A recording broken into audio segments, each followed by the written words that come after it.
Capital News tonight. Police in Dar es Salaam arrest more than 16 robbery and murder suspects in 1 week. President Samia Suluhu Hassan holds talks on cooperation with Saudi Arabia Foreign Minister.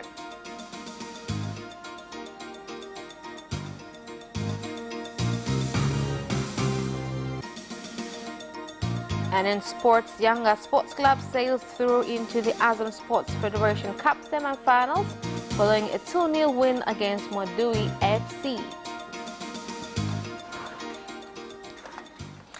Good evening, this is Capital News at 9:30. My name is Khadija Zimbo. First, the national news.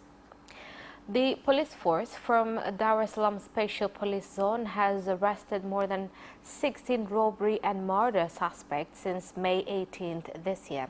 The commander of Dar es Salaam Special Police Zone, SACP Camillus Wambura, said that the suspects were involved in incidents which include the killing of 2 people who were shot dead, injuring a national service officer, as well as a robbery at a fuel station in Mwabe Pande. Kwanza, jeshi la polisi kanda maalum limefanikiwa kukamata bunduki moja.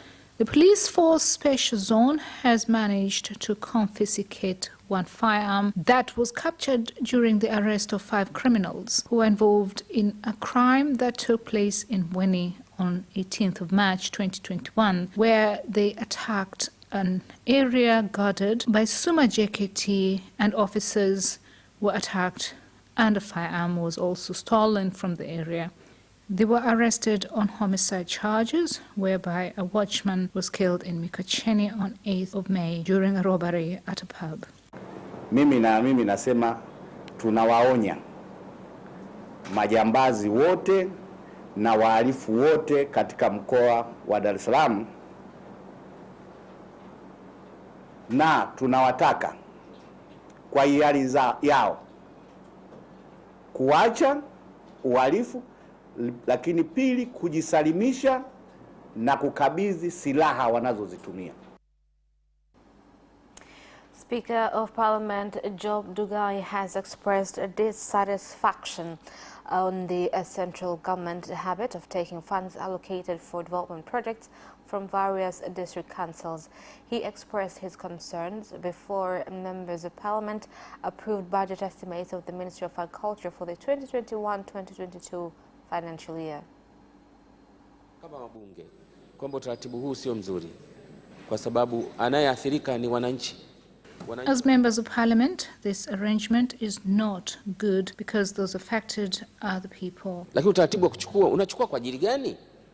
Kwa nini unachukua kati ni hela za mradi? Changamoto kubwa ya Wizara ya Kilimo ni masoko. Masoko ndio ambayo yanaamua mkulima alime kiasi gani na kumpa ari pia.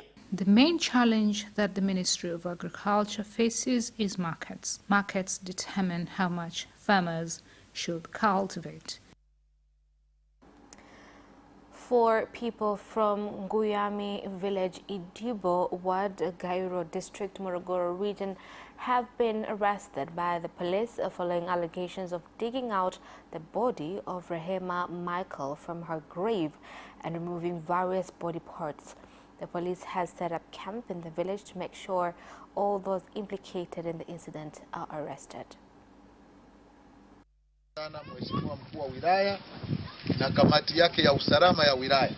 We commend the District Commissioner and his Security and Safety Committee, whom yesterday we were together, whereby we received instructions to meet with you about this incident, which cannot be tolerated. I've never witnessed something like this. We must help the government to catch those responsible. We must cooperate with the police so that such acts no longer take place. These people don't come from far, they live amongst you, and you can see that witchcraft beliefs is on the increase.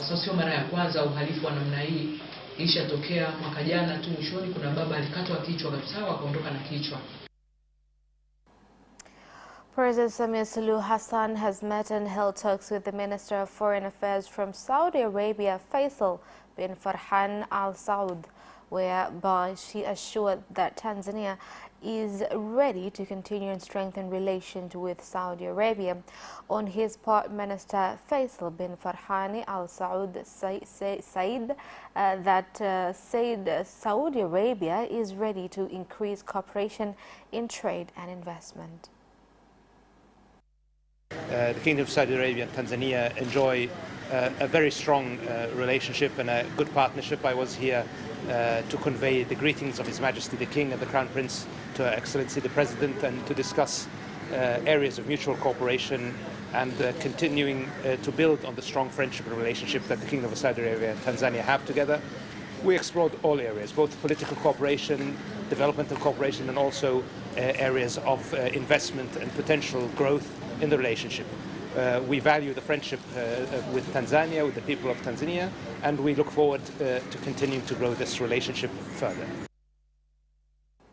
The Minister of Water, Juma Aweso, has detained the chair of the water community, Gideon Chesko, and his accountant, Scholastica Simbangulu, at Brerege Ward in Mpwapwa, Dodoma region, following allegations of embezzlement.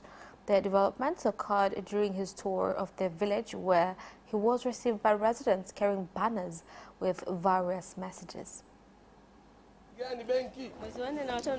Achana wanne watano, nataka kuanzia mwezi wa 12 mpaka mwezi wa 6. Umepeleka Laki-6. Amepeleka Laki-6. Tulipeleka tarehe 20. Sasa mbona huyu anasema ana laki ngapi? Labda anazo za kwake, mimi nakumbuka tarehe 20 tulipeleka benki. Sikilize, hebu na huyu mchukue. Lakini hili liwe funzo kwa jumuiya zote nchini. I want this to be regarded as a lesson to all communities in the country that deal with water supervisions. They must all the times ensure sustainability of water projects. The communities are not there for people to misuse communities' funds. I assure you that I'm going to follow up closely on all water communities throughout the country. The government is investing a lot of money. There is a lot of conflict within water communities just for the sake of a few who are determined to embezzle public funds. As a ministry, we have agreed that all water communities must have technicians. Currently, Begere receives water from 3 projects, where 2 projects are funded by donors, with only 1 government project. Among challenges that are faced in the sector includes low supply of water comparing to the demand, also poor infrastructures that does not meet current demands. Sibiso baada ya kuja mkutano ulichagua watu. We chose leaders to run the community, but when the chairman came, he revoked their positions and put in office the ones that he wanted. Right now, the mentioned 5 million shillings, I'm afraid, if they are really at the bank. Unaweza kukuta kuna Laki-2 au hamna kitu. Miradi yuko mitatu. Hii miradi mliyosema miradi kweli ya wazabuni. Wazabuni kabla hajakamilisha akawa anafanya mpango, anachukua fedha zetu za serikali ya kijiji, anaingiza kwenye ile miradi. Efforts to rescue artisan miners buried underground after Mwikitolio gold mine in Shinyanga collapsed have continued 5 days after the accident occurred, with the Defense and Security Committee calling for the need to speed up the rescue operation.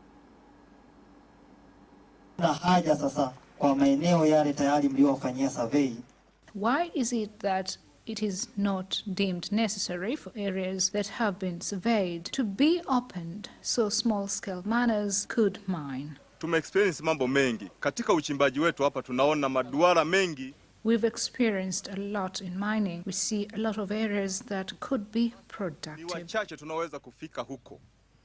Lakini tutafika kwa sababu tutakuwa na uhakika. As the African Union marks the 58th anniversary since its establishment, the African continent is expected to experience economic decline of 3.3% due to the coronavirus pandemic, despite efforts being taken to address the pandemic. This was revealed in Dar es Salaam, a meeting between the Minister of Foreign Affairs, Ambassador Liberata Mulamula, and the diplomatic mission, where she also said that among achievements made by the AU is establishment of the common market. The benefits are greater, and if you sell more, you get more. It is a process that took long, but eventually it is completed. It was not easy. It was a process that was ongoing, but eventually we managed to get the agreement. Now all African countries will be able to trade without restrictions. Tanzania is one of the countries which signed this agreement, and as I speak, 54 countries out of 55 have signed this very important agreement. 8 countries are neighbor. It's a big country. It's a big country. Even Comoro. Even we are in the sea, but we are neighbor. So every country who is here wants first economy. What he can, how we can promote economy between our country and Tanzania. How we can promote politically from our country in Tanzania. Tanzania is a good country, a big country. Meanwhile, Pakistan has reaffirmed commitment for stronger ties with Africa as Africa commemorates the 58th anniversary of the establishment of the African Union. The message was delivered on behalf of the government of Pakistan by the Pakistan High Commissioner in Tanzania, Muhammad Salim. The Pakistan diaspora living in the United Republic of Tanzania, the Pakistan High Commission in Dar es Salaam, and on my own behalf, I am pleased to extend heartiest felicitations on Africa Day 2021. Today we are commemorating the 58th anniversary of the establishment of the African Union. Celebrated across the world, including in Pakistan today, this day marks the heroic struggle of the African nations for emancipation from colonialism, as well as the rich African heritage, cultural diversity, and the continent's immense economic and development potential. Pakistan reiterates its firm commitment to forging stronger partnership with Africa in all spheres of cooperation and reaffirms its full support to the aspirations of African nations for peace, progress and prosperity. Happy Africa Day 2021 to Tanzania, to East Africa and to the whole great African continent. And that is the end of national news. International news follows next.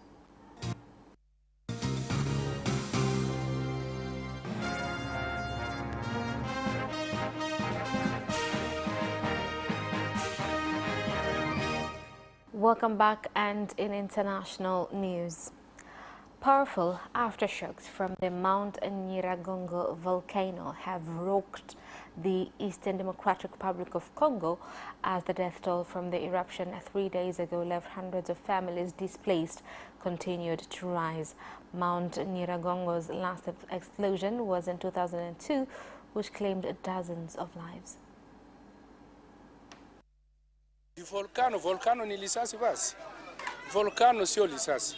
Volcano is not a disaster, it is a geographical nature. In all these years where there was no any volcano reactions, we experienced earthquakes. These natural reactions cannot stop people from doing business.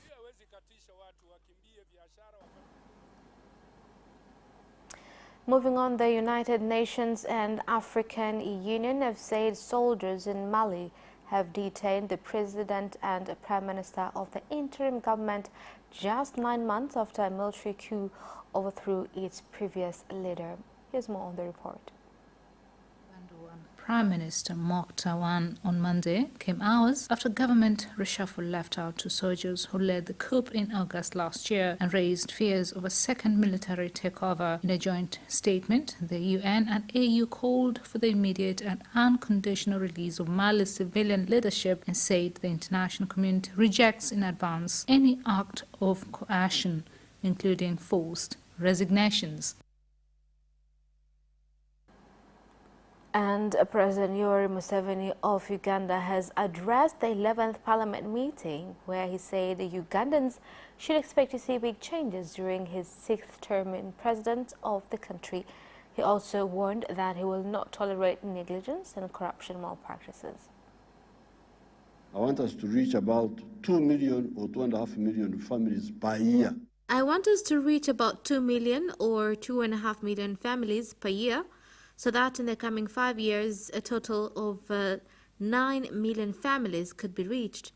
I'm also determined to fight corruption of public funds. When we came from the bushes, we formed a broad-based government that gave opportunities to oppositions. That is why to date we still work with opposition parties for the benefit of Ugandans. And that is the end of international news. Business news follows shortly after the break. We'll be right back. Tune in to Business Edition and meet business leaders and experts who keep you informed on business and economic developments taking place in the country, such as tourism, construction, energy, transport, mining, agriculture, communication, banking, real estate, and more. Business Edition on Friday at 8:15 p.m. only on Capital Television.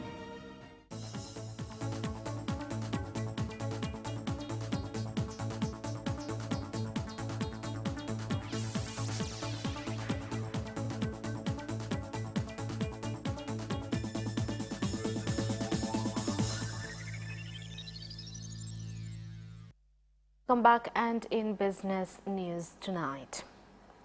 Mobile phone company Tigo Tanzania has launched a new promotion known as Testizali, which enables customers to win cash prizes where the winner of the final draw will win 200 million shillings. Kwa hiyo kwa mara ya kwanza Tigo inatambulisha Testizali. For the first time, Tigo is introducing Testizali promotion with mega prize of 200 million shillings to one person. Not only that, the promotion is going to give away over 600 million shillings to Tigo subscribers, where more than 34 people will win the money. Therefore, every Tanzanian has a chance of participating and winning. Kila Mtanzania anayo nafasi ya kuweza kushiriki. The Minister of Finance and Planning, Dr. Mwigulu Nchemba, has warned that the government will take legal action on officers found to violate tax collection and tax refund procedures. Serikali ina utaratibu wa kurejesha fedha ambazo The government has a procedure of returning funds that were taken, but according to the laws must be refunded. In areas that showed illegal means of adhering to this procedure, legal measures are addressed according to the laws. Ukiukwaji wa kisheria, taratibu za kisheria huwa zinafuatwa na hatua stahiki za kinidhamu kuchukuliwa kwa wale wanaokiuka sheria. And mobile phone company Vodacom Tanzania has launched a promotion called Twende Mjini na M-Pesa, which will enable M-Pesa customers win various prizes, including cars, motorcycles and tricycles, famously known as Bajaj, after making transactions on M-Pesa. Ambayo hii draw kila siku tunatoa zawadi ya bodaboda. In this draw, every day we're going to give away new motorbike, and every week one tricycle, famously known as Bajaj. After the 8 weeks campaign, we shall give out a grand prize, which is a brand new car.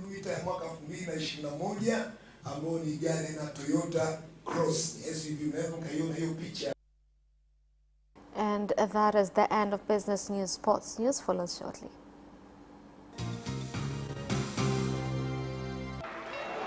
Away first time, good start from Bolt. Bolt leading a moment and going away. Gay trying to go with him, and he's being dragged through to second place, but he's going to win it by 2 meters. Away first time, good start from Bolt. Bolt leading a moment and going away.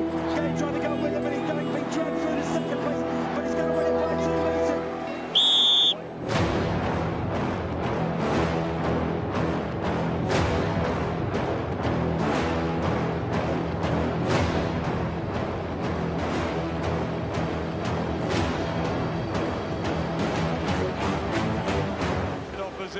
Joaquinho, he did lose to Lynn.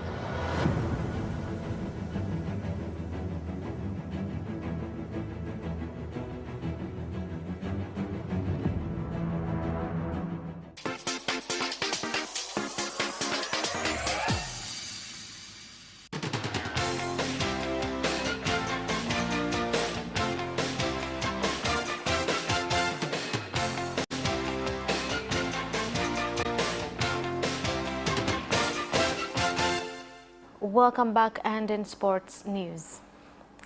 Yanga Sports Club has reached the Azam Sports Federation Cup semi-finals following a 2-0 win against Mwadui FC. Both goals from Wananchi were scored by Deus Kaseke.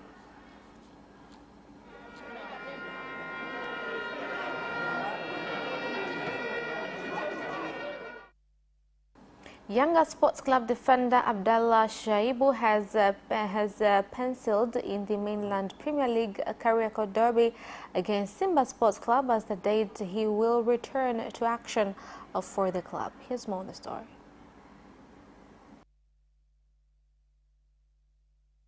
Shaibu has revealed he's currently receiving medical treatment due to a muscular problem he suffered 3 weeks ago, while insisting he's waiting for the doctor's go-ahead to return to the field.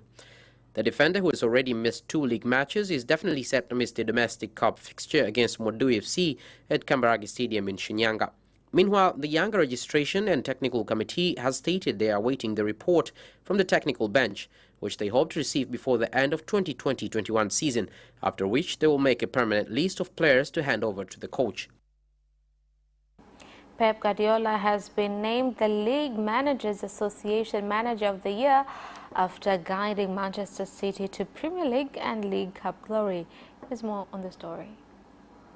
After being left in Liverpool's slipstream last season, City recovered from a slow start to the current campaign to prove a class above the rest of the Premier League. City won the title by 12 points, bet Tottenham in the League Cup final, and could cap a stunning season by beating Chelsea in the Champions League final. After picking up his award, Guardiola thanked his peers and heaped praise on his players and staff. Ole Gunnar Solskjaer is attempting to recreate the spirit of 1999 as Sir Alex Ferguson has accompanied the Manchester United squad to the Europa League final against Villarreal in dusk. Here's more on the story. 1 game away from securing their first piece of silverware of the Solskjaer era. The squad departed for Wednesday's game on Monday afternoon, and Ferguson joined the travelling party on the flight. While Ferguson oversaw the most trophy-laden spell in the club's history, Solskjaer played his part on the field under the Scot. Solskjaer's most famous moment came at Barcelona's Camp Nou in 1999, as United scored twice in injury time to beat Bayern Munich 2-1 in the Champions League final, with the Norwegian netting the winner. Dani Ceballos has confirmed his exit from Arsenal following the expiration of his loan spell from Real Madrid. Here's more on the story. The midfielder provided flashes of the quality that persuaded Arsenal to bring him to the club from Madrid, but too often his time in North London fluttered to deceive. In 2 seasons at the club, Ceballos failed to find the target in the Premier League and crafted only 5 assists. For a player famed for his creativity, it was a poor return. Prior to departing for his native Spain, Ceballos thanked Arsenal and their fans for supporting him through a complicated year. And that sports item ends our news bulletin for tonight. My name is Khadija Zimbwe. Thank you for watching and good night.